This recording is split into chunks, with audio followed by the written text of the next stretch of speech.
It's time for the final word in sports all across the state. You're listening to Sports Talk with your hosts, Bill Kornbluth, Will Pelagic, and the Professor Tom Hayes.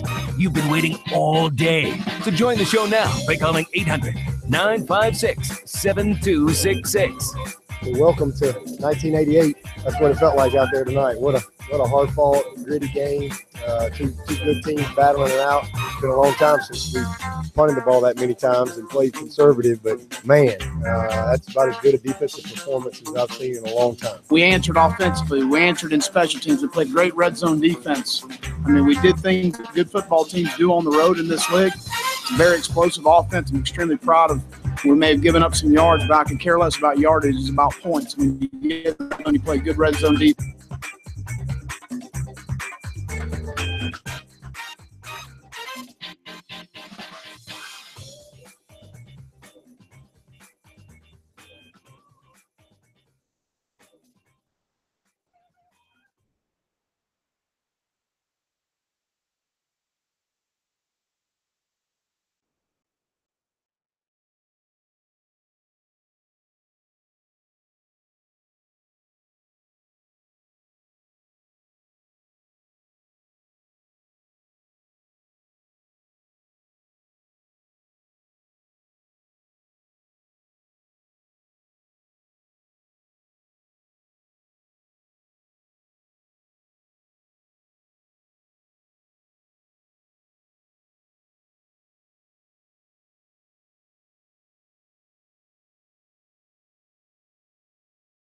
That. However, our job is to talk sports, to talk about the Gamecocks and the Tigers and the other teams from across the state from over the weekend, and to get your thoughts on that as well, your opinions about the games, and just what you thought about what you saw. 800-956-7266 is our phone number. Email talkback@sportstalksc.com, and on Twitter @SportsTalkSC is how you can communicate with us. I was up at Clemson. Will was out at Missouri. I was. And Pro was on the Barco Lounger, taking it all in. Once again, Sports Talk, the only sports talk show in South Carolina, covering both the Gamecocks and the Tigers. Don't ever forget that. Yeah, we were we had a lot of fans around us, though, up in Columbia Mo. You mean in the press box or out in the stands? No, in the stand. A lot of Garnet made the trip. I saw some on the flight up, and USC was very well represented in Columbia Northwest, if you will. Was you said you made the trip up there with Feinbaum? Was he wearing his garnet and black? He was not wearing his garnet and black, Yeah. but he and Marcus Spears both had A1 boarding groups and first class seats. You jealous? A little bit, I would say. Yeah, one day for you.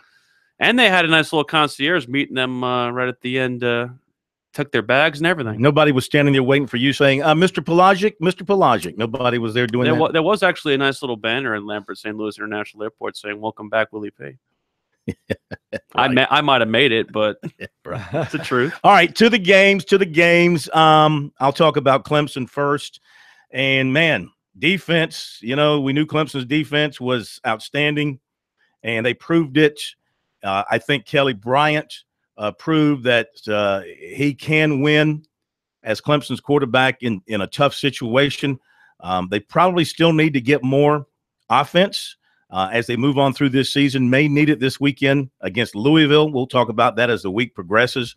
But when it came to, first of all, making some big throws at critical times, Kelly Bryant did that. The 2 touchdown drives, he had big throws down the field in both of those. And then the Clemson defense, what can you say? They just, they 11 sacks. That's almost unheard of. Some schools don't get that in a year, much less in one game. USC had, 25 all last year? Yeah, and Austin Bryant and Cleland Farrell and Dexter Lawrence and Christian Wilkins and the linebacking core and really the secondary, they did a tremendous job on the back end, making Stidham look, and then it was too late for him. And he probably, as Kevin Steele said yesterday, the defensive coordinator, he said, he probably should have gotten rid of the ball a few times faster than he did. Just throw it away instead of taking the sack. So kudos to the Clemson defense. They did a hell of a job. And, boy, I tell you what, get past Louisville, Tigers. get past, and you're looking awfully good. But Louisville looked great at North Carolina. It'll be interesting to see that offense with Jackson at the helm and Clemson's defense. Phil, I knew the game was over when Auburn got that fumble at the 10-yard line and had to settle for a field goal. I said, game over, game over. Yeah. Mm-hmm. Kelly Bryant, the one thing he showed in that football game is once he takes off, he's a running back. Right. When he broke that tackle and scored that touchdown, I'd say that's a running back. But he needs to learn to get down, because he had other runs where, you're right, the running back instinct sort of kicked in and he went at the defenders instead of going down. He will not make it through a season unless he gets smart. Now out to Missouri, where Gamecock defense stood up and played. They were very, very good. It had a very similar tenor to last week in that they did give up some yards between the 30s. I think that we knew that Missouri was going to be able to get theirs, and that they had the propensity for the big play. They had the long touchdown pass to Missouri's tight end, Jason Reese, a 61-yarder early on. And when Missouri grabbed a 10-0 lead in that second quarter, you wondered where exactly South Carolina was going to push back and how they were going to push back. And very similarly to last week, it came off the bat of number 1 Devo Samuel with the kickoff return for touchdown. And then the Jemias Williams interception, which Will Muschamp said was a design call. They disguised the coverage to flow to the wide side and snuck Jemias Williams in on the backside, knowing that Drew Lock was probably going to throw to the short side.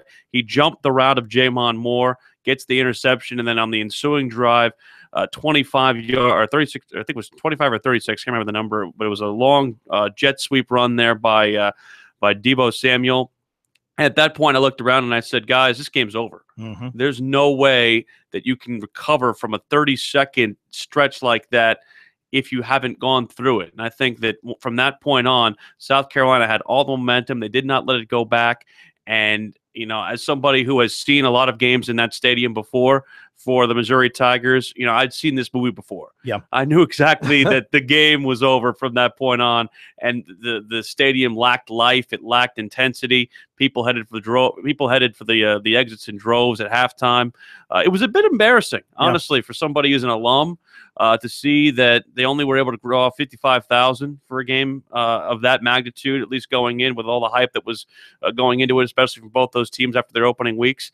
And to me, South Carolina showed us that they're a legit contender for the SEC East. But they've got to get more offense. They do. They got to get more offense. And I think Jake Bentley needs to be a little bit more calm. Yeah. I think we need to see a lot more calmness from him. He gets jacked up. Well, in road games at the visitor's place, he seems to be hyped early. His throws were high early on. They need to get him maybe calmed down a little bit. They need to get more out of this offense. They had 187 yards passing. They should do better with what they've got in the passing game, and their total offense was 359 yards. Yeah. And they should be better, and they should be over 400 yards. Again, the offense scored 24 points. This offense should be cranking out itself points in the 30s without Deebo Samuel having to boost them in the kick return game. Remember, part of that shortening in yardage is the fact that their defense gave them a couple of short fields. When you can go 30 yards for a touchdown instead of having to go on an 80-yard drive, that kind of does things for you. The one thing I thought in that football game I saw is that Kurt Roper is starting to go in his toy box. I mean, when you call a jet sweep at the 2-yard line to the tight end, that's going into the toy box. But it also reminds us on the I think it was a 40-yard touchdown catch by Hayden Hurst, that this guy came to South Carolina as an oversized wide receiver. Now, he's put on weight and strength, but he's still got wiggle. This is a dangerous weapon going forward. How about that little jet sweep run that he had? Yeah, he's just 2 yards and just barreled his way That's a heck of a into the end zone. They said they drew that up that week, too. 800-956-7266 is our phone number. We'll come back and take your calls. Your thoughts about 2-0 USC, 2-0 Clemson, and where they are headed moving forward. The Gamecocks, favorites this week against Kentucky, and, of course, Clemson favored against Louisville. Back in a moment.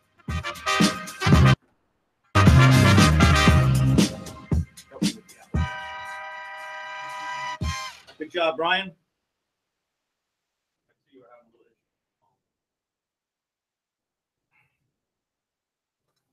Come on, come on, come on.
Okay, we're back. Sports Talk, South Carolina Radio Network, 800-956-7266.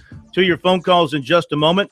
Let me update a couple of the top news stories of this day. Game times for September 23rd announced, and it will be 3:30 for both USC and Clemson. Gamecocks 3:30 against Louisiana Tech, and that game is going to be on the SEC Network. Yes. At 3:30 against Skip Holtz and La Tech. They got hammered by Mississippi State over the weekend. Clemson that day at home against Boston College, 3:30 on either ABC, ESPN, or ESPN2. And they will utilize the 6-day window to choose a network for that. Deebo Samuel USC receiver, kick returner, SEC Special Teams Player of the Week. Should just rename the award the Deebo Samuel Award. Second week in a row for that. Did you see the interesting thing? They timed him on his opening week kickoff return. He had 22 miles an hour. Yep. This week he's 21. slacking a little bit. 21. Mm-hmm. From Clemson Players of the Week, defensive lineman Austin Bryant had 4 sacks, and linebacker Darian O'Daniel, career high 14 tackles. He was everywhere. I tell you what, they love Dorian O'Daniel. Well, they should. It's weird how much he's kind of come into his own, and I'm happy for him just because that's a kid that has worked his way to get to that point. New national championship odds from Bovada: Alabama 7-4, Southern Cal 6-1, Ohio State 8-1, Oklahoma 8-1, Clemson now 14-1. USC's odds have gotten a little shorter, from 500-1 to 200-1. Wow, you cut it that quickly. And congratulations to Deebo Samuel. That's the last kickoff you will see this season. You think they'd rather kick it out of bounds? They'll kick it out of bounds before they kick it to Deebo Samuel. Well, it's weird. Again. They said that it's the first time somebody has done back-to-back weeks since King Dixon did it in 1957. And there's only one other, I think there's no one else who's done it 3 times in 1 year. So it'll be very interesting. And he actually took over the full-time lead at 3 for a career. So now he's the sole record leader for that now. DeMonte Cross fired as Missouri's defensive coordinator after a year and 2 games. It should have been during the offseason. I thought he was fired last year. Didn't Odom take over the He did. defensive He was calls? basically only there as a figurehead. So FCS polls this week. The coaches poll: James Madison is number 1, and Wofford is now number 9. Boy, what a come-from-behind win for the Terriers at Mercer. They're off to a 2-0 start in the SoCon. a couple of big picks. Who said you the couldn't end. come from behind using the option? Congratulations. The Citadel, 2-0. They're number 13 this week. Charleston Southern is at number 19. By the Riders, Wofford is 11. Citadel is 13. And Charleston Southern is 16. We got a full board there, Corny Corn. We do. And I also want to mention, you probably know this by now, too. Yes. They moved the Louisville kickoff to 8 o'clock Yes. Saturday. Thank you very much, ESPN. Cutting into your nightlife. Good gracious. And you know what? I'm very embarrassed to say this. I don't usually say things to embarrass myself Go ahead. openly. I mean, I say things to embarrass myself, not realizing. Not intentionally. I was the last person out of the press box at Bob Bradley press box on Saturday night. I am not proud of that fact, but had a lot of things to do, and it was late. By the time Dabo got finished with his players in the locker room and all that, it was 2 hours after the game. He does like to loaf a little bit. Well, that's where game day will be. On Saturday. I am aware. All right, to the phones we go, and we're headed first to Sumter. Travis is in Sumter. Travis in Sumter. Travis, welcome into Sports Talk. How are you? Hello, Travis. There you go, sir. Go right ahead. Y'all.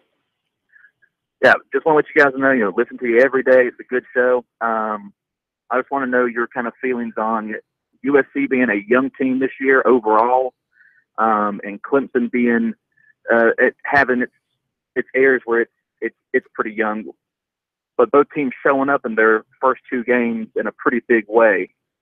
What do you think the chances of seeing 2 teams number 1 in their conferences show down as far as the rivalry match at the end of the year? Man.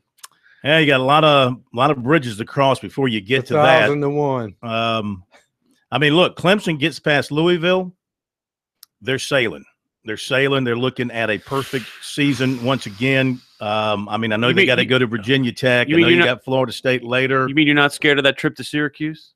Rick Stockstill took care of Syracuse this past week. The Middle Tennesseers.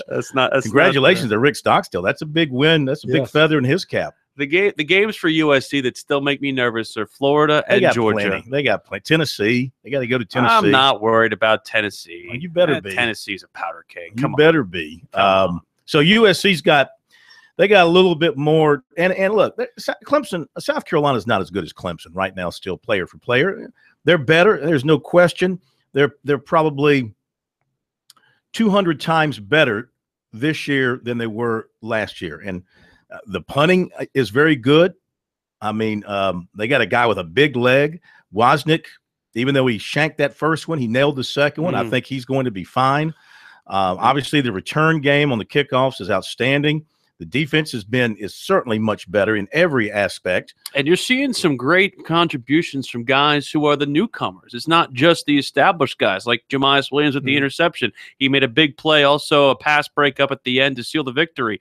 Javon Kinlaw with a field goal block. I mean, these guys, Will Muschamp said at the beginning of the year, we need about 9 guys who have not had any football experience to be able to play significant snaps for us this year in order for us to be successful. And they're doing that. Yeah. You got a perfect mixture of just enough guys who remember when that team fell flat, and we're not going to go there again, to remind the youngsters this is the way we play football to win. Despite what people say about our talent level, we're resourceful enough to win. All right, 800-956-7266. Let's go to Chris for our next phone call. Chris, welcome to Sports Talk tonight. How are you? I'm doing good. How you guys doing? How are you, Chris? Couldn't be finer. Just wanted to talk a little bit about Kelly Bryant. I thought once he come back from the little injury he had, I thought he showed great poise. He runs the ball 10 times better than I think Deshaun did. I think he's a smarter runner. Not quite as good a passer, but smarter runner. And thought he made some pretty good decisions, throwing the football. I really like our defense. I think I like our defense better than I did last year's defense. I think our defensive backs are playing good. I don't think Jackson will have the yards he's been having. He'll still get some yards. He's Lamar Jackson, but I believe our defense will hold him down a lot less than what he's been having. Just want to get your thoughts on that, and enjoy your show. Thank you. Yeah, thanks very much. I can't agree with you on the running part. Deshaun Watson,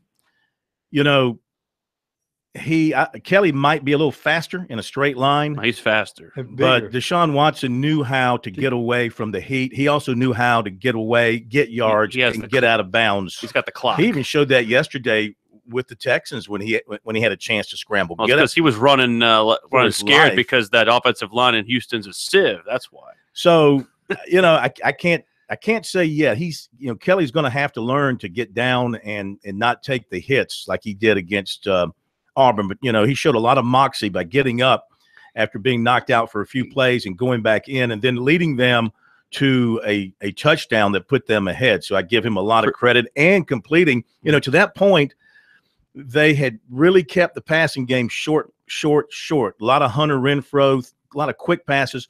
Hunter Renfrow is a wanted man in the state of Alabama, by the way. On that drive, he threw 2 nice down the field, little drop it in their hands kind of passes, touch passes. One to McLeod, and I think the other one was to Deion Kane. And so that got him going, and they didn't get on that other drive. So I got to give him credit on that. As far as the secondary play for Clemson, outstanding. It helps to have the great pressure up front, but it goes hand in hand. They were providing the coverage. They were covering up those receivers, and Stidham had to hold the ball. Stidham was seeing some ghosts, too, after a while. I imagine he was. I think he just got sacked again, Corn. 800-956-7266. We'll be right back.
We are back at Sports Talk, South Carolina Radio Network. Recruiting coming up. The latest on Zion Williamson, some of the folks who are in at Clemson over the weekend. We'll update all that for you coming up. 800-956-7266 is our phone number. Our poll question on our website for this week: how many total yards will Lamar Jackson have versus Clemson?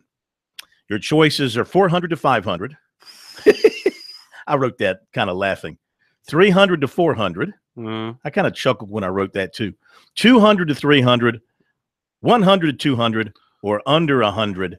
So far, and I just put it out a little while ago, 47% say he'll do 200 to 300 yards against the Clemson defense. I mean, think about it. He'll probably do at least 250 to 300 just in his passing. And then it's about whether or not you I don't know. Will he? I mean, this is Clemson's defense we're talking about now. This is not North Carolina's defense. Now remember, he had a good game against Clemson last year. Well, I'm looking. Yeah, he did rush for 162 and throw for 295.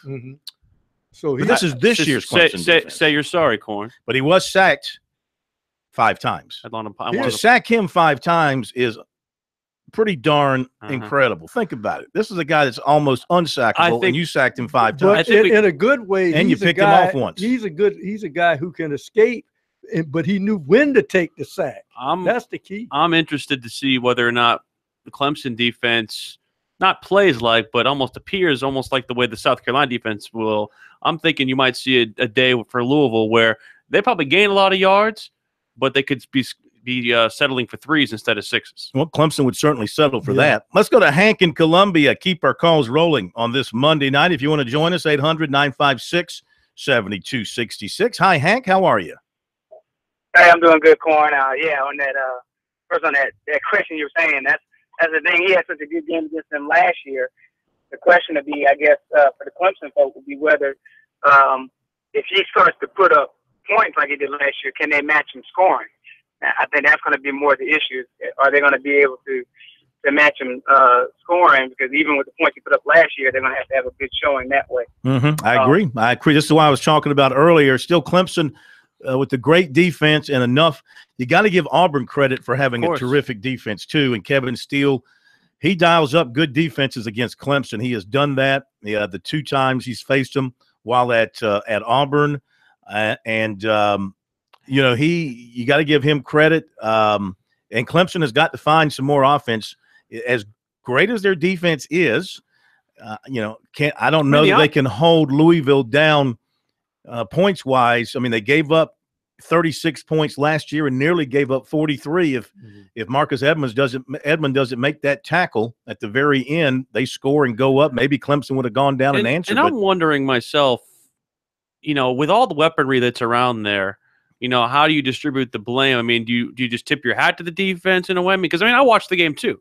And I think we're all kind of wondering, okay, you can gain all these yards, but you have to be able to finish. And I think, too, the fact that also that the 2 touchdowns came off of Kelly Bryant runs, while that's great for Kelly Bryant's running ability, I want him to pass the ball more. The chess match in this game, we're talking about Jackson and their defense, is Brent Venables against Bobby Petrino. Now, these are 2 masterminds in their respective crafts.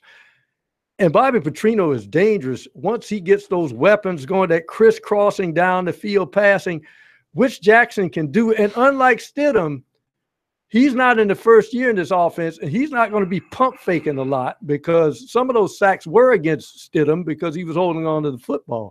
This will be a different sort of animal this Saturday. If you're Clemson, do you want to put all your offense on Kelly Bryant? You go back to the Auburn game, 181 yards passing, 59 yards rushing. That was the bulk of Clemson's offense. Right. They got nothing from any of the other running backs. They didn't really run anybody regularly. Feaster had 3 carries. Fuller, after he fumbled, didn't have a carry the rest of the game. Choice had 7 carries. I think Clemson, if there is something to be concerned about coming off a win like they had, they got to get their offense going more, and they've got to get more out of their running game. You laughed about Hunter Renfrow. I tweeted this out yesterday. His 4 games against Alabama and Auburn this year and last year, if you add up the numbers, it was 29 catches in those 4 games, for what was it, 200 and some odd yards and 5 touchdowns. Like I said, he's a wanted man in the state of Alabama. They just could not control him. Auburn couldn't. He just runs those little short patterns, and he and Brian are certainly on the same page. And, of course, Alabama, he just in 2 games in the national championship setting, he just torched their secondary. Hank has one more question as a follow-up, sir. Go right ahead. Yeah, Corn, sorry about that. I wanted to ask you. Yeah. I heard your opening statement. You talked about Carolina offense and the yardage. And my question was, Carolina kind of really slowed their offense down to keep Missouri off the board. And I thought that was the most impressive thing about them the other night was if you continue to try to go after it, especially after they get up, you give Missouri chances a lot more with the offense to get in rhythm. And I like the way that they're sticking to a game plan regardless of of what it would look like, because it seems like they're a more disciplined team this year, and I wanted to hear your thoughts on it. I thought the yardage was just fine for a fast break offense like Missouri. It is, and part of the game plan going in, and this is something that I brought up personally with Will Muschamp in his Tuesday press conference going into the week, is that how much will there be an emphasis on the time of possession, because of the fact that when you're playing against an offense like Missouri's, you need to be able to get your offense some sustained rhythm, because you might be finding yourself behind the 8 ball with an offense that can score as quickly as they do. And one thing that we've seen over the last couple of years with this Missouri offense too is the fact that when they're not going well, their offense gets on and off the field very, very quickly. They had a couple of drives where they had the ball around a minute because of a three and out. And so that just opens the door more for your offense to be able to get things going, wear the defense out, and that's when you get big plays. That's when you get the big runs. That's when you can do things like the Hayden Hurst jet sweep that you might not normally be able to do, because that just has that defense running ragged and they can't sub. Yeah, I did not have enough of a sample size, but I was shocked Saturday by the wiggle I saw from Tyson Williams. I didn't know that big guy had those moves he was showing. He is a secret weapon, and I think that's one thing too. Well, the secret's out now. That's one thing too, that while Rico Dowdle is a very good running back, I love the way they utilized Williams in that third quarter, because he's the kind of guy against a worn-out defense that's been on the field for the entire game, and that's one of the things that they said after the game was a real key, is the fact that they wore the defense down in the opposition. And I think if you have the defense worn down, you bring in a guy who's a big back like Tyson, and he just can be a bowling ball. 800-956-7266 is our phone number here on Sports Talk. Kelly Bryant got his signature win Saturday night at Death Valley, and he was asked afterwards how it felt to get that kind of win as the Tigers' starting quarterback in such a big game and in such a big setting. It was great getting the win. The defense played their butts out, so shouts out to the defense, man. We put them in some tough situations out there. But, that's what it's called, team sport. You got to lean on each other. They did their thing. It was when we weren't getting in rhythm, early on, and, started clicking halfway through. We had to have it 3rd and 2, offensive line blocked the butts off, fall behind my arm running back, and got to the first down. What happened when you were knocked out for a brief amount of time, and then what were you thinking when you came back in? Well, I just got the wind knocked out of me, so it was kind of hard to breathe. So, just went back in, just get protocol, make sure everything was straight. So I was good. Just got the wind knocked out of me. But you came back kind of like sharper than ever. And I guess it's just one of them things, man. That had a little chip to my shoulder. Kelly, what's the difference between your first start in this one and certainly playing in prime time? All right, Kelly Bryant talking to the media after the Tigers win the other night over the Auburn Tigers, and certainly establishing himself with no question as the guy at Clemson who can lead the Tigers well enough on offense to go along with that defense. And with that combination, it's going to be deadly for Clemson and for their opponents moving forward. But they do face a huge test coming up Saturday at Louisville. Back in a moment.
We want information.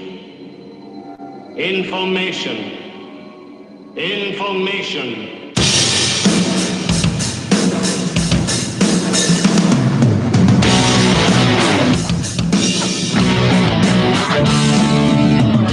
A busy Monday here on Sports Talk. Stay tuned. A little bit later on, we'll hear from Zach Willis, 1st and 10 with Zach Willis. David Shelton looking back at the high school action from Friday night.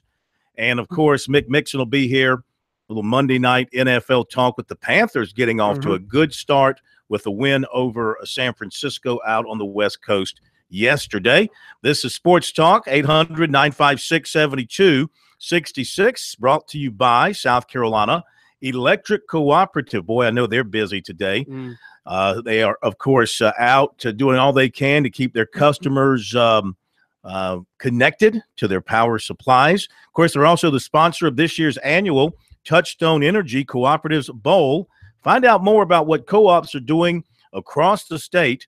Visit ecsc.org and be sure to save that date, December 9th, 2017, Touchstone Energy Cooperatives Bowl. Interesting question I have for you, Corn, because we are going to do recruiting in a moment, but I want to ask you about a game like that Clemson game. It's a win. It's one in the win column. You said it's a signature win, but when you have the kind of offensive struggles that you have, does that help when you have a lot of people who are official visits on campus like that? Or does a game like say if South Carolina had that type of win at home, does that win kind of help more? Well, it all depends on where you are. First of all, they didn't have any official visits. All their visitors were unofficial yesterday or Saturday. So recruits are impressed by what? When they sit in a game, they're impressed by the atmosphere, the fan involvement. They get a chance to talk to the coaches a little bit. And they're looking for playing time. They're watching the field. They're looking at the roster and the depth chart. Who's leaving? Where can I get on the field early? That's all important. And South Carolina should have a great atmosphere for the Kentucky game. Very much so. Saturday night. That should be a sellout. And they'll have some of their top people in, and they'll have a chance to impress them. I'll tell you, Clemson just flat out impresses recruits and their families with the show that they do put on. And I tip my hat to the fans, man. 20 minutes before kickoff, Death Valley was practically full. I mean, the fans were not out lollygagging in the parking lots and tailgating. They had all day to do that. Yeah, but I mean, even then, you have late arrivals. They were in and they were ready to go from the opening bell. That place was rocking, and the players feed off that, and recruits note that when they're sitting in the stand. So, South Carolina, from their standpoint, they do a great job too, and they're changing some things. And the fans need to get into the stadium and be there when they're introducing the players so they can cheer and show the recruits that they're there from, well before kickoff to well after the final whistle. Now, we talked about USC and their offense at Missouri. And maybe the caller was right. Maybe they were conservative and they were trying to run clock and keep that fast-paced Missouri offense off the field. What did you think of Jake Bentley, and what did he think about the game? I thought that, interestingly enough, we saw a lot from Bentley. We saw some good throws, but I don't know if we necessarily saw enough consistency from him. In my mind, he still has to have some more of those types of plays. But the one thing that he said was good was the fact that you have a guy like Deebo Samuel. He covers up a lot of ills. Yeah, he just picks us up. When we're struggling on offense or, just slow start or whatever, we need a spark for our team. He's that guy. He's that guy he wants to make the big play. He wants the ball in his hands, and he's just an incredible guy to have on your team. Yeah, that's something that we put in because just of his athleticism and, how big he is. And honestly didn't think he was going to get in. When I handed it to him, they actually played it pretty well, and he just made a big boy play. Just used his strength that he has to really, bully himself into the end zone, made a great play for us. Yeah, it was huge. Jam made a big play on defense for us, and we knew we had to execute and put the ball in the end zone on the next drive, and that's what we did. Give it to our best player and just made a play for us. I think so. We felt good about, going into this game, what we can do offensively, and we try to get, Hayden more involved this game, as you can see. But, we're just trying to go out there and score more points than the other team. That's our job, and that's what we try to do every week. It is going to be hard, but we know we got an SEC team coming to Williams-Brice next week, and we'll be back home in front of the best fans in the world. And so that's what we're focused on. I think everyone's locked into that right now, is preparing the same way for the last two games as we prepared the same this week as we did for the last two games, and that's what we plan to do. Two things that strike me going into this week against Kentucky. Number one, opening night for a home opener is kind of like a second opening night. So there'll be a lot of hype. There'll be a lot of jazzed upness. And I'm wondering whether or not Jake Bentley, how he handles that, because this will be his first home opener as a starter. You're coming off of 2 road wins. We've already said of the first 2 games that it takes him at least a quarter or so for him to settle into the football game.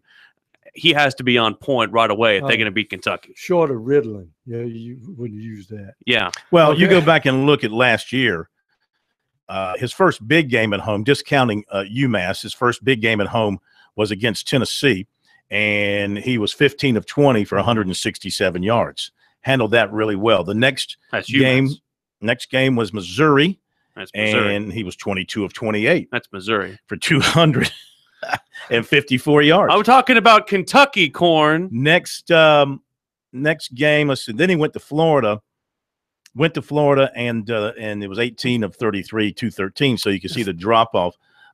So the 2 SEC home games that he had last year, he did well. Right. Went to Florida, struggled. Western Carolina, went to Clemson and got clobbered.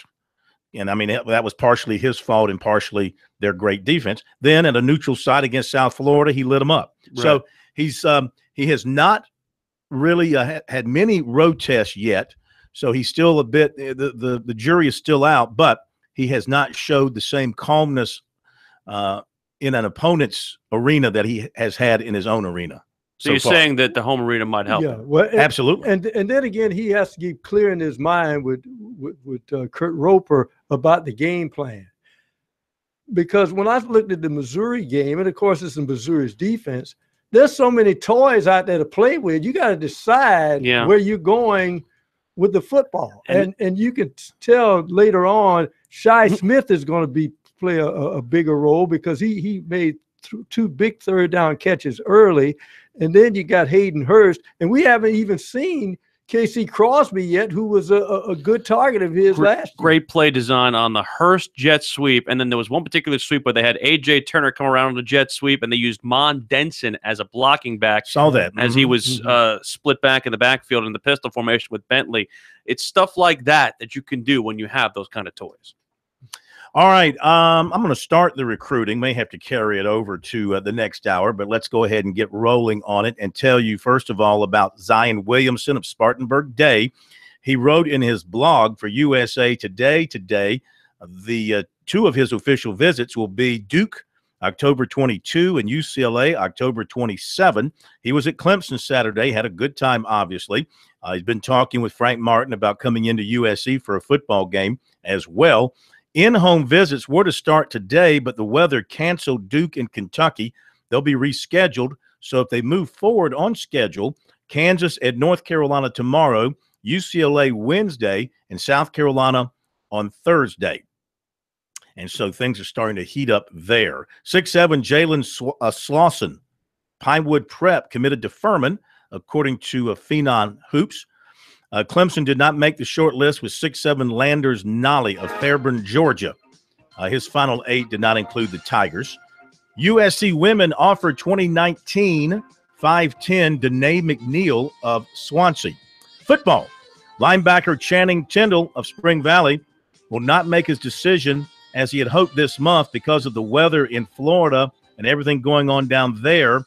And because the Florida and Florida State people are tied up with all that, not able to do much recruiting-wise with them, he's going to delay things for a while so he can let things settle down in Florida so he can visit there. USC and Georgia also on the short list, and we'll be back.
Round 2 of Sports Talk up next with your hosts Phil Kornbluth, Will Pelagic, and the Professor Tom Hayes.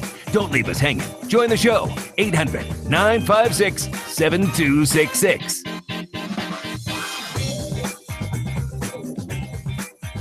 All right, we're back. Sports Talk, South Carolina Radio Network, showing more moves than Lamar Jackson here in our studio. Scooting. Phil Kornbluth, Will Pelagic. Sure. I still like Pelage as a nickname. It's a terrible nickname. What do you think, Pro? Can we call him Pelage? No, that against sounds his like will? That sounds like a rice dish. Pelage. Rice pelage. Yeah, that's what it is. No, it sounds like something that's wrong with your toilet. We got some Pelage here. Get That it? must be what's That's wrong so with bad. your toilet. I think that's a Not medical mine. issue when you get to your age. To the rest of the recruiting report. So Channing Tindall, I mean, what a big-hearted guy. Seriously, concerned about the people in Florida choosing not to move forward while Florida and Florida State are dealing with the situation down there. So Consider going to it. push things back a little bit. Consider it him. Defensive back Brendan Radley Hines, native of Inglewood, California. In fact, he told me he grew up right behind the Fabulous Forum, but did not know who Eldon Campbell was. Wow. Who, of course, grew up in Inglewood, California before coming to And went to Clemson. Clemson, yeah. And playing in the league. With the Lakers, too. He went to he goes to IMG in Florida, but was heading back to California after visiting Clemson unofficially with teammates Xavier Thomas, Mike Jones Jr., Nolan Smith. They were all in for the game. He's currently committed to Nebraska, but he likes Clemson enough to return for an official visit the weekend of the Citadel game when Thomas, Jones, and committed quarterback Trevor Lawrence plan to make an official visit. You don't want to play in Nebraska. He said it was a great visit, liked the people, spent time with Sweeney, Venables, Reed, said they told him they like him in a similar role to Ryan Carter, basically playing all over in the secondary. You know what they say? There's no place like Nebraska. There's a reason they say that. It's not good. Anyway, he'll be when asked about his Nebraska commitment after the visit, he said no comment. But he said it nicely. He'll be setting up other officials besides Clemson, and he's looking at Nebraska, Florida, Alabama, Texas, Oregon, Notre Dame, and Michigan to choose those other visits. Got to feel like Nebraska's definitely going to get one as well. Sure. Plans to make his final decision known at the U.S. Army All-American game, and he will be an early graduate. Defensive lineman Rick Sandage of Concord, North Carolina, took an unofficial to North Carolina over the weekend. He told the Tar Heel 247 site that he'll visit USC unofficially this weekend. But like he did with North Carolina, he said he'll treat it as an official visit, staying overnight Saturday. Clemson offensive line target Jamari Sawyer of Atlanta was scheduled to visit Notre Dame officially over the weekend, but he canceled that visit at the last minute. Tight end Elijah McAllister of Rumson, New Jersey, will visit USC unofficially this week for the Kentucky game. Not yet been offered by the Gamecocks, is under evaluation. Former USC commitment receiver Stephen Guidry of Hines Junior College, Mississippi, committed to Mississippi State. And Clemson offered 2019 receiver Jadon Hazelwood of Ellenwood, Georgia. He's a Georgia commitment. He, too, visited on Saturday. Do you have any recruiting news you want to add? I did some recruiting while I was in Missouri, but what was her name? What was her name? Nothing I can offer to the public at this point. Okay. Well, you just keep that to yourself. Sure. That's recruiting, and it's available online all the time, 24/7, 365, 366 on leap years. At our website, SportsTalkSC.com, and on Twitter, use the hashtag STRecruiting to take you right to our recruiting information. By the way, you might have noticed, if you were paying attention, I predicted both games perfectly. With my analysis, I said Clemson-Auburn would be very low scoring, going right to the very end. I predicted 17-14. It turned out to be 14-6. USC, I said, would score 42. Did I not say Debo would take one back? I think I did. Did I not say that? I think. Go check the tape. Who did you pick in the spread with Clemson and Auburn? I took Auburn in the points. Yeah, about that. That didn't go well. About that. I think I had both. I was rooting, to be honest with you. I was rooting for Auburn to score a touchdown late. Yeah. Yeah, Clemson would have still won, but so Auburn would have gotten the juice. So that invalidates your correct prediction, I think. Well, no, I picked Clemson to win. I just didn't pick them to cover. But them not covering invalidates your trying to be boastful about this prediction thing. The late you can't have it both ways, Cord. The late George Allen once said, the most difficult thing to do with a football player or a player in any sport is to get them to realize that every play is the ball game. Right. Clemson won that football game when they were down 6-0. Fumbled at the 10-yard line. Auburn takes it in. It's 10-0. They are jacked up. Clemson slams the door, and you could tell, even with that 6-0 lead, Gus Malzahn was standing there. Oh, he knew they let opportunities slip by. I sat in on the Malzahn presser with the Auburn media before I went over to Clemson, and boy, they were drilling him. Hey, this quarterback's supposed to be all this and all that, and you said your offense was going to be all this and all that. When's it going to be all this and all that, Coach? Please, please, Coach. When are we going to be good again? I bet you those Auburn folks. I just wanted to say, people, Cam Newton is not walking through that door. That's what I wanted to say as I exited. How long do we have to go before we get the ability to see that play was not a fumble? Like, come on, really? That was not a fumble. The Raven McLeod one, the one that was reviewed. Yeah, that looked like it was a fumble. Yeah, but it wasn't a fumble. But they called it a fumble. Yeah. I don't know. Was his knee down? Is that what you're saying? Yeah, I'm saying his knee was down. Yeah, but they called it. They still called it a fumble. They did. Well, you know what? They called it a fumble at first blush, and there wasn't enough evidence to overturn. I had evidence. My two freaking eyes. Yeah. I guess they have better eyes than you do. No, they didn't, because it was not a fumble. Sometimes the camera lies. The camera was not lying. I mean, his knee was down. The ball was still in his hands. One of the stars of the Tigers Saturday night was defensive end Clelin Ferrell. 11 sacks, 4 by Austin Bryant. I think Ferrell had 1, but he was in on a lot of the pressure throughout the night, and we asked him afterwards, man, 11 sacks. How'd that feel? Oh, man, it was great to see. I don't think a lot of us, we expected to come out here and play well, but I don't think set milestones like that, tie the sack record for Clemson history. But, the guys on that D-line, when we all came in, whether we came in the same year or a year later, we all said we wanted to be known as one of the best defenses in Clemson history. And we understand we got a long ways to go for that. But, to go out there and put a performance out there like that, it gives you kind of the confidence to realize, we really got something special here. And our team, too, just to see how our team fought all day. That's old school football right there. Not real high scoring, just get the nit and gritty. You just got to have that dog and you just keep fighting. Every series is big. So that was really good to see from my team, as a leader, to see us, fight the entire game. I was really impressed. What did you guys maybe know about their offensive line or maybe about Stidham and the way he is in the pocket that led you to believe you could get to him a lot or at least get close to him a lot? Man, watching him, it was like we thought we was going to have a hard time getting to him, because Stidham is a really good player. Their offensive line, they have a lot of veterans on it, a lot of guys who played a lot of snaps. The left tackle was really, really good. We knew that. So we weren't expecting to come in and have that many sacks, but we just have a hunger, in our front seven that we just know we got to get after it because, the game is one of the trenches. Coach Sweeney said that. The closer you are to that ball, the more valuable you are as a player and as a unit. So at the end of the day, if those front seven can't win up front, then you're going to have a hard time winning the game, period. So we just know we got to. All right, Clelin Ferrell from the Clemson locker room. As we take you inside the Clemson locker room, the USC locker room after the games on Saturday. And, yeah, that Clemson defense was the Rock of Gibraltar out there. But we're going to see, we talked about this being a test for both the Clemson offense and the defense. The defense certainly shined.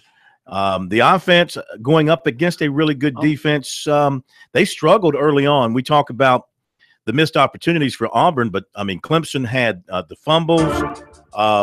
They just couldn't get any consistency going early on. They never got the running game going outside of a couple of bursts by Kelly Bryant. So, they won a real tough defensive battle.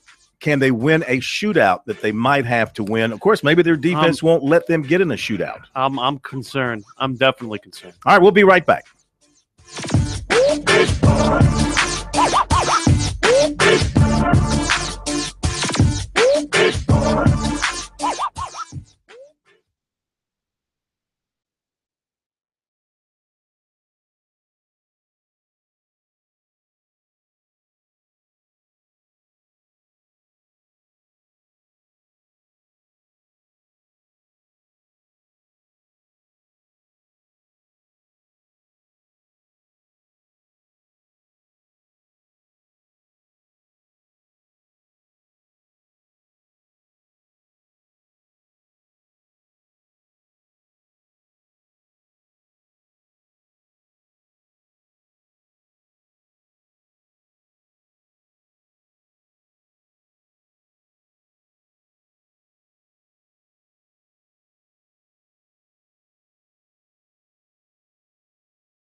right, busy Monday night here on Sports Talk. Got some NFL action already underway. Doubleheader tonight. Right now it's New Orleans and Minnesota. By the way, Packers won yesterday, if anybody didn't notice.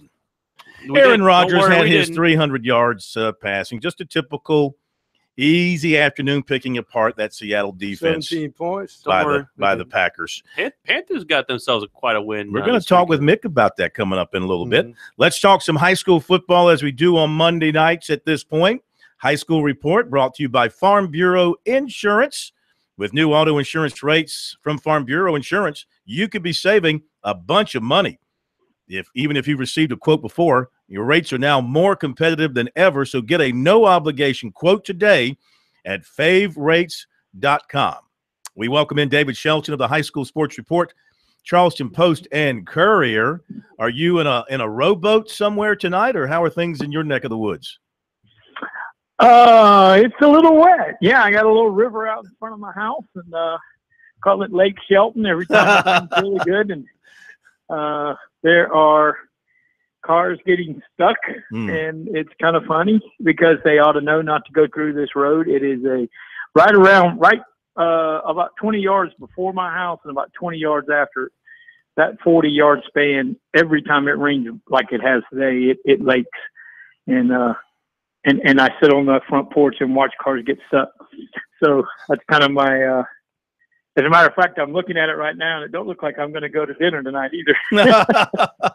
What's the prognosis for football down there this week? It's going to be. I mean, I've been talking to some coaches today, and I mean they're going to play. A couple have said they would play Friday. A couple have said they're looking at maybe Saturday, and a few have even said maybe Monday. It kind of really all depends on schools. If school gets back in on Wednesday, I know, for instance, like Cane Bay and Timberland play each other. They may play on Friday, one, because they both had an off week last week, so they already were preparing for each other, and two, they run virtually the exact same offense, so preparing isn't that big a deal. The biggest thing would just be getting kids back physically ready. That would be the biggest concern. But I've heard several coaches say they would like to play Friday. They really don't want to get into Saturday because of the conflict with college football, and they really wouldn't want to go to Monday because then they'll be playing Monday, Friday. So it's really going to depend on. I mean, there are certain areas down here in the Low Country that are going to be very wet. For I would say down on Johns Island, over that way, West Ashley, James Island, that area, they've got a lot of rain and a lot of flooding. So my guess, and as we speak, another car is going through, and he made it. But anyway, the chances of them getting in school Wednesday for some of those areas may be a little optimistic. I know most schools will probably get in on Wednesday, and then it's just a matter of how long they want to. Is Wednesday, Thursday enough to play on Friday, or move it to Saturday, or even move it to Monday? I mean, Bishop England says they will likely play on Monday. Your Bishops, based on what he was thinking today. All right, so as far as this past Friday goes, you look at some of the top games, and I guess Conway and Hartsville, another big win for the Tigers. They beat a quality Hartsville team. Conway goes to 4-0. Boy, they seem to have put all the stuff that happened leading up to the season behind them. They've been behind their new coach, who of course was on the staff, and they're really focused. I think Chuck Jordan thought this team could win a state championship for the first time, and they're off to a great start, without him in person, maybe with him in spirit. Yeah, I mean, they were going to be good with Coach Jordan, no doubt about it, because they're two things. They have a pretty good quarterback that's athletic, he can throw the football, and got a really good receiver on the outside, and they're really good up front on both sides of the line of scrimmage. So I think a lot of people were expecting this team to be really good. So I don't think, I'm not taking anything away from Coach Jordan, but I don't think this is a shock because this team was kind of built for this season. I think he knew that. I think he kind of hinted to that over the last year or two that, that 2017 team was going to be really good. And they are. They're playing well, and they beat a really good team on Friday night. This Irmo team, they're now 4-0. They beat Lawrence 28-21. You give them top 10 consideration at this point? Do you think they're worthy of breaking in? Well, I mean, I think they're right there on the edge. I mean, I think on my poll, I did make them 10th. I might have put them 11th, but I know they're right there. I mean, they're 4-0, and you got to reward them. They haven't beaten, any great teams, so it's not like what T.O. Hanna has done with the people they've beaten already. But, I mean, considering where Irmo was, I mean, they won 3 games last year, didn't they? And I think they've won already 4. So, they're doing a good job, and you got to give them a little props. They've got a tough conference schedule coming up, but they're gaining confidence, and Reggie's got them going in the right direction. They got some good athletes, a couple of really good players at running back and defensive end, and a couple of places like that. So, I think they're going to have a winning season. I don't know if they're going to, end up a championship contender, but they're definitely having a good year. Mm-hmm. We're reaching kind of the third way pole here, David. Who's a team that was not on your radar at the beginning of the season that has caught your attention now and is very much on your radar? I would say they were on the radar, but kind of down on the radar would be T.O. Hanna and Spring Valley. I thought both of them had some pieces. I wasn't sure about Hanna with the new coach and the whole change in offense. I mean, they went from a spread to a wing T, and they've done that in a matter of months. So they've done very well with that. So I would say Hanna would be the biggest surprise. They have good players, but you just didn't expect them to play the schedule they played, the Gaffneys, the Spartanburgs, the Belton Honeypass, those type people, and be undefeated so quickly. So, and they're for real. I mean, this is not smoke and mirrors. And I think Spring Valley's the same way with them beating Sumter. They kind of prove that they're for real. They're going to be around when come November. Who would be your disappointment out the gate? Gosh, I would say Northwestern, Spartanburg, only because they got off to slow starts, and Northwestern has been beaten bad twice. And I would say Spartanburg seems to be getting it together after their 0-2 start. Again, T.O. Hanna beat them, and they lost the game at Somerville that they had a chance to win, but they seem to be putting it together. So I would say, and I wouldn't say disappointment, I would say a surprise that they're not better than they are. And another one of those surprise teams has got to be Burns. I think, coming off the season they had with a new coach, I think a lot of people felt they would be better, but to be this dominant, as dominant as they have been early on, and I mean dominant, they have been really, really good, especially on defense. They've beaten some good offenses. I mean, they shut Northwestern down, and not a lot of teams do that except South Point, who shuts everybody down. But I would say that Burns is probably one of those teams that, people thought maybe, they'll get back to the 6-7 win range, but I don't think they expected them to be this strong this early.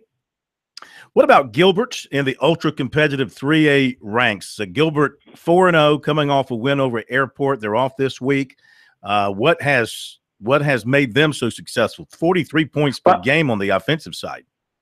Yeah, and they were doing that last year. And Chad Leapart, came over there from Swansea and brought that that real strong lean to the run game. And last year they had the Cook kid that ran for about 2,000 yards, and they pounded on people. Then they got to the playoffs, and Timberland, which is a traditional power, kind of beat them in the playoffs.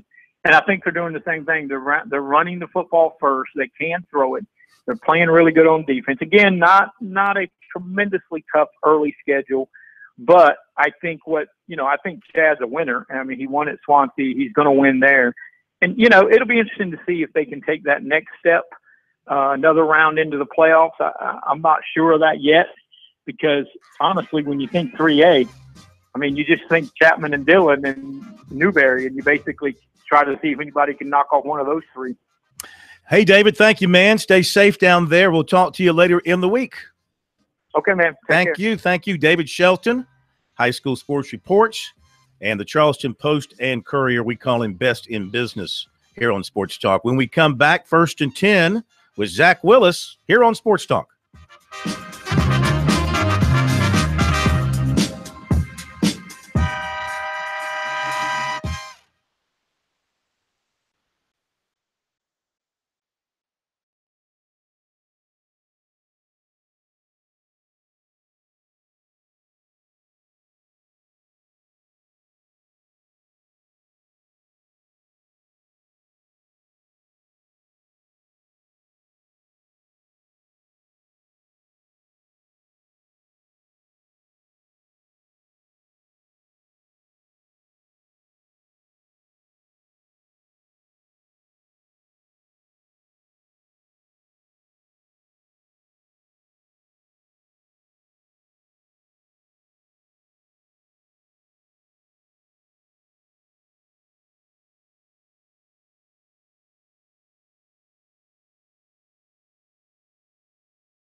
We want information. Information. Information.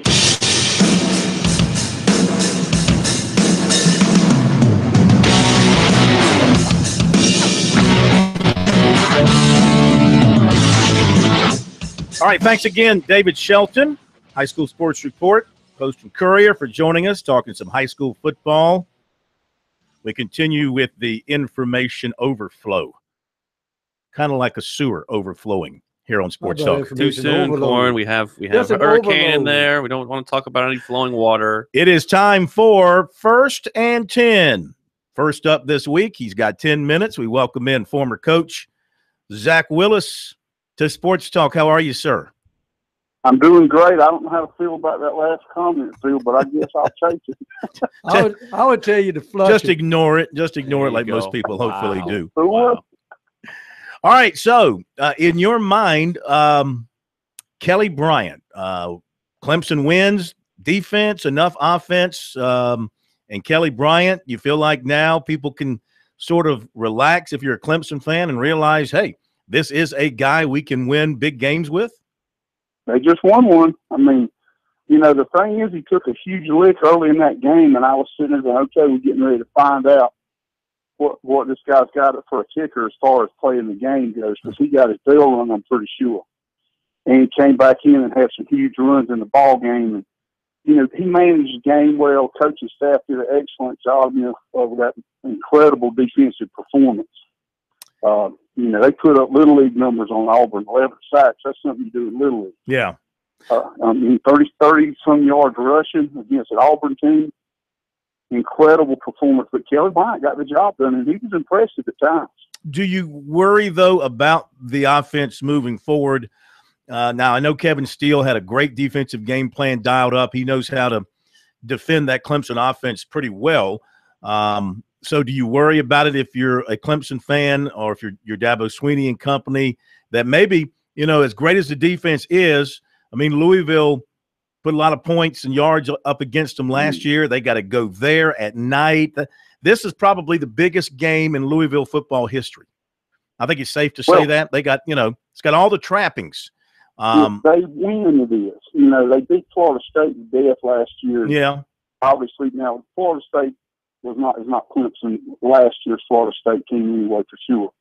But yeah, they're walking into a buzzsaw here, a trap game for sure. But Dabo showed us all something, and that is he knows how to manage a football game. I think they were trying to not show too much, believe it or not, against a great Auburn team, or at least a really good Auburn team. And they kind of rolled it back there and let their defense dominate. I think we're just seeing more plays. I think they got more things in their arsenal.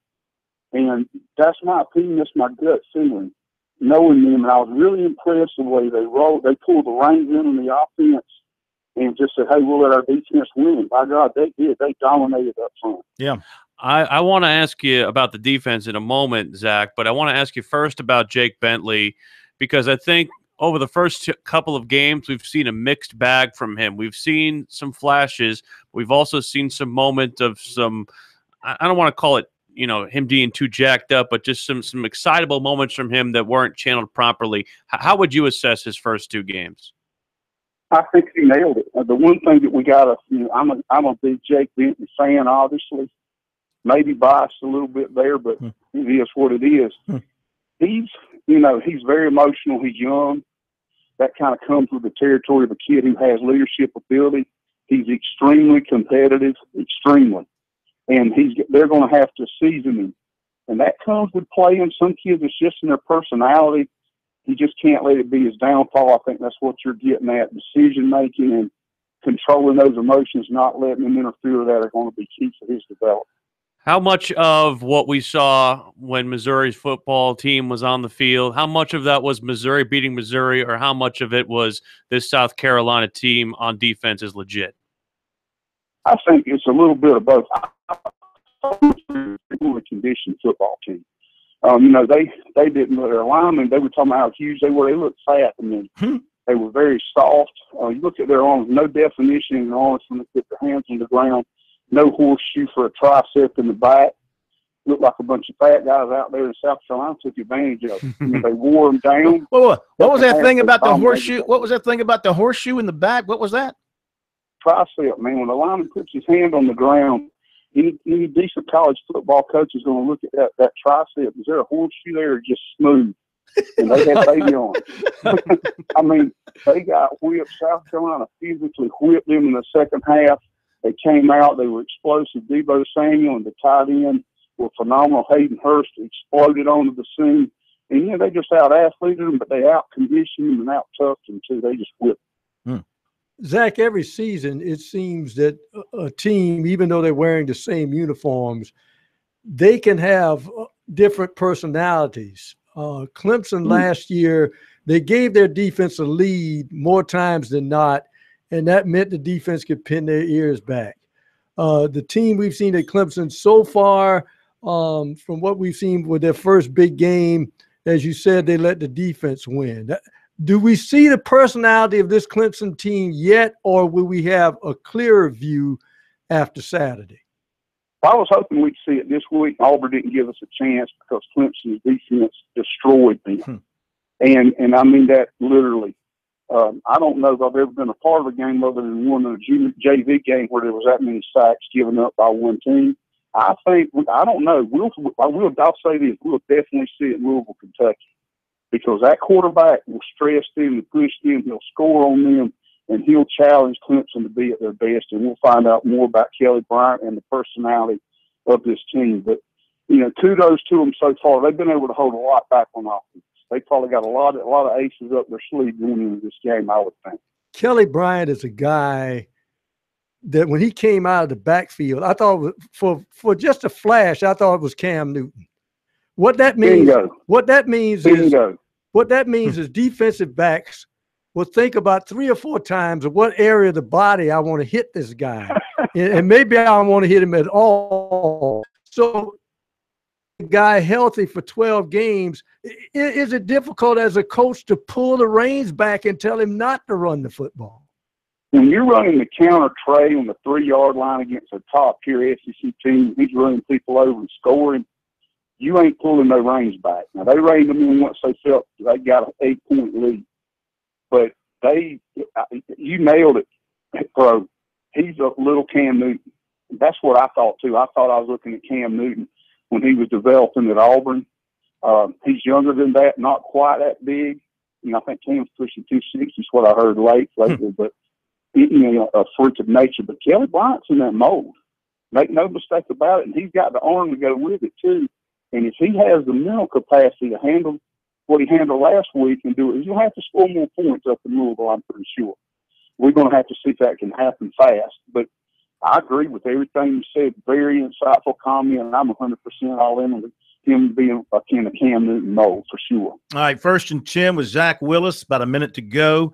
USC's defense, they did well enough against NC State. They hold this supposedly high-powered Missouri offense to 13.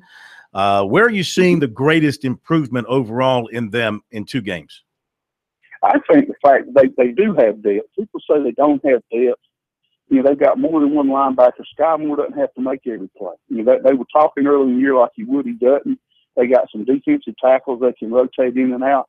And Missouri, one thing I will say, they didn't take advantage of going to King at all. They stayed away from that. They had one big pass play, and it was on him. And if he can improve, everybody else is pretty solid. I'm not saying they're world beaters, but they are definitely getting the absolute most out of their kids right now. And that's really all you can ask of the coaching staff, in my opinion. How long do you see this run going? Kentucky this week, Louisiana Tech, Texas A&M. Are we looking at a 5-0 start for these guys? Going to come down to injuries and Jake Bentley. And I'm not trying to put any heat on one kid, but if he will play within himself, and you guys have nailed all this stuff, keep the emotion out as much as you can. Focus, and let the other team beat themselves. And South Carolina dominates special teams. Let's not forget that. Mm-hmm. It's excellent. And that's the key to the coaching. That's when you know they're getting coached. It's when you see these great special teams plays. And at 13-25 in the 4th quarter, the game was over. When Missouri muffed that punt and Carolina got it, they put it away. special teams did it there, and it did it against North Carolina State. All right, Zach. Thank you, my friend. Great stuff. 1st and 10 with Zach Willis on this Monday night. Back in a moment.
Newton from a muddy pocket flicks a pass, caught left side, deep down the sideline. Russell Shepard breaks away and will score a touchdown.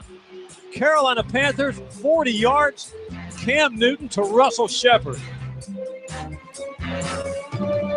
And, of course, that voice belongs to the one and only voice of the Panthers, Mick Mixon. A happy trip out to San Francisco. Probably went to the Went over to the Bay Area and to the market and ate some good seafood. Went and saw the Panthers roll it up on the 49ers in that beautiful stadium. Good flight home. All is good. You got some of it right. What part did I miss? Well, I'm kind of hotel centric. I don't, I'm not trying to say it's like taking out somebody's gallbladder or anything. I mean, it's just sports announcing, but I don't see much corn. Some of the guys, every now and again, if we're out there an extra day, will play golf or talk about going here or there, but I tend to kind of stick close to the hotel and try to get a little workout in and be ready for the broadcast, which is what I enjoy doing. But the Panthers played well. What are you trying to lose workout-wise? I mean, if you lost another pound, I think they put you on some kind of program. You'd be a commercial for a third world country kid.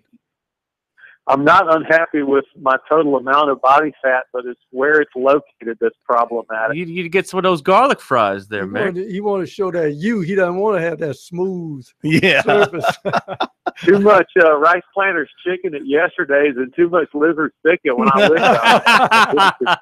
went. I know the feeling. All right, so let's talk about Cam. 14 of 25, 171 yards, a pick, 2 touchdowns. Didn't run it very much, but how'd they feel about his performance? Got better, 6 of 6 in the second half, and kind of dialed into things. Corn. I think the coaching staff was pleased with what Newton saw. They thought that he called a good game, and he saw coverages. He got the Panthers into some good plays, out of some bad protections. But it's the big stuff, right? But just sloppy on some throws, not very good timing. And the one that really got Cam Newton irritated was the wide open Ed Dixon. His first read on that was McCaffrey on an option route. He correctly saw that Dixon was just running free. I mean, wide open, but kind of rushed the throw and threw it wild high. So it's something to build on, though, right? Because he played so little in the preseason, and there's nothing you can't mimic that game action in practice and all that. So they do feel like maybe this is a good starting point for him in the rebound from the surgery and the injury and getting back to where he was. I think so. I mean, how many times have you heard, and I've heard, and the rest of the guys have, coaches talk about making that improvement, that leap from week 1 to week 2. And I don't think that's just limited to high school and college where there's no preseason. I think the Panthers expect good improvement in Cam Newton's offense and the rhythm and the timing that this offense demands. And Corey McCaffrey's ability to run the option route, where the quarterback and the receiver both depend on each other collecting the same defensive data that the other one is in adjusting the route, making the side adjustments accordingly. This could bring a lethal weapon to the Panthers' attack once they get the feel of it. Mm-hmm. Mick, I'm glad you mentioned McCaffrey. I know he was back, near his alma mater, Stanford, had friends and family there. But there was a period there, Mick, when I thought he was the only guy in the football game. They really rode that horse early. I think he touched it 20 times. How did the rookie make it through the game physical-wise? I halfway expected to see him show up in the broadcast booth and say, Coach told me to come up here and call if he played, because he was everywhere. And it wasn't – a lot of times it wasn't McCaffrey or Stewart. It was McCaffrey and Stewart.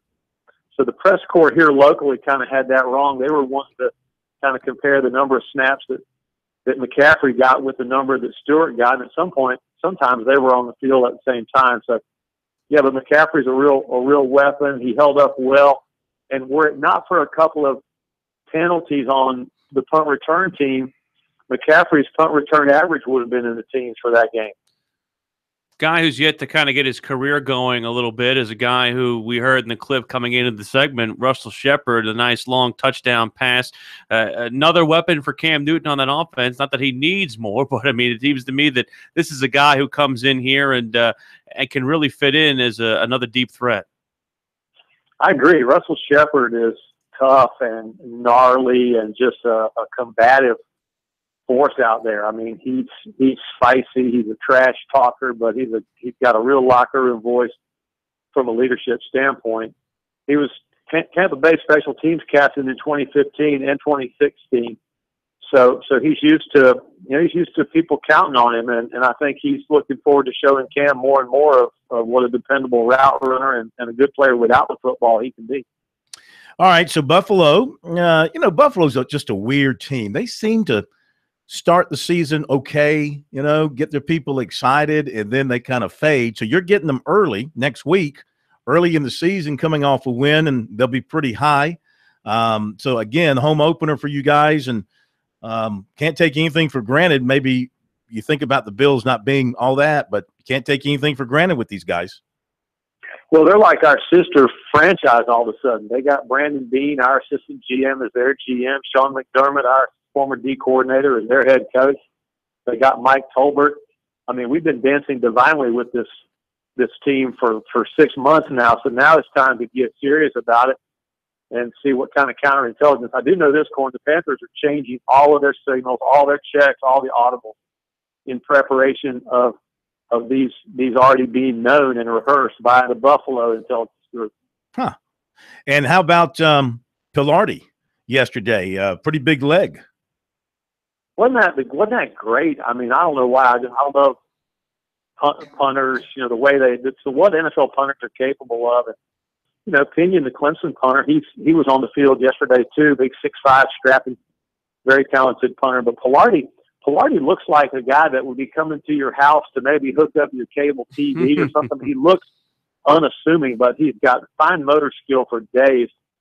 He handled a low J.J. Jensen snap with real aplomb and helped Gano get 3 points. So, yeah, I think Pilardi is a great, great find. Mick, we thank you as always, my friend. Glad we got the regular season back with us. Look forward to these Monday night get-togethers, and you've got the coach and others from the Panthers coming up on your call-in show here at the top of the hour across the Carolinas. We thank you for being with us. My pleasure, Corn. Appreciate you, brother. Take care, my man. Voice of the Panthers, Mick Mixon. You know why Buffalo always starts out high and always fades away? It's because September is the only month during the football season that doesn't snow. Yeah. Wow.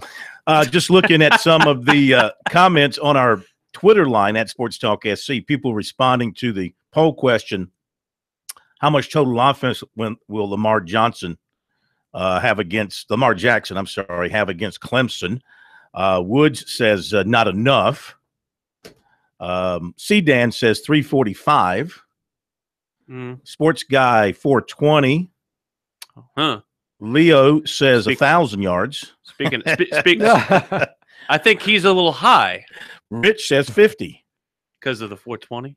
You think he's a little high with the 1,000? Do you get that joke? I really don't. Do I have to explain that one to you? Is it a movie thing or something? No. Go out to Colorado and Seattle and Portland, and they'll answer that question for you about 420. Okay. That's something I don't have to really think about because I know nothing about it. Gotcha. I said Rich 50. Cool. Jason Pro 253. got the reference. Cameron says 350.